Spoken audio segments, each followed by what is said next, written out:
और अब कुछ खबरें एंटरटेनमेंट की दुनिया से। साबिक मिस यूनिवर्स हरनाज सिंधु बॉलीवुड में एंट्री देने को तैयार। भारतीय मीडिया के मुताबिक हरनाज सिंधु आने वाली फिल्म बागी 4 से बॉलीवुड में एंट्री देंगी। इस हवाले से उन्होंने सोशल मीडिया पर मदाहों को इतला दी और भरपूर खुशी का इजहार भी किया। मीडिया रिपोर्ट के मुताबिक फिल्म बागी 4 रोमांस और एक्शन से भरपूर फिल्म है, जिसमें टाइगर श्रॉफ मरकजी किरदार निभा रहे हैं।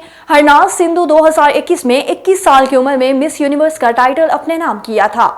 और मशहूर बॉलीवुड अदाकार Akshay Kumar film house film 5 के सेट पर पेश आए हादसे में जख्मी हो गए। उनकी आंख पर चोटें भी लगी। भारतीय मीडिया ने सराय के हवाला देते हुए बताया कि अक्षय कुमार एक असिस्ट कर रहे थे कि जिसमें अचानक एक चीज उड़ती हुई उनकी आंख में जा लगी। सेट पर फौरी तौर पर एक माहिरा अमराज चश्म को बुलाया गया, जिन्होंने उनकी आंख पर पट्टी बांधी और उन्हें आराम करने की हिदायत दे दी। रिपोर्ट के मुताबिक अक्षय के साथ हादसे के बावजूद फिल्म की अक्साबंदी दीगर अदाकारों के साथ जारी रहेगी।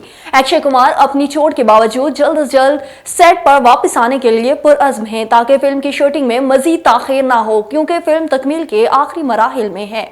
पाकिस्तान शोबिस इंडस्ट्री के सीनियर अदाकार हमायूं सईद ने कहा है कि हीरो और हीरोइन का ताल्लुक उम्र से नहीं किरदार से होता है।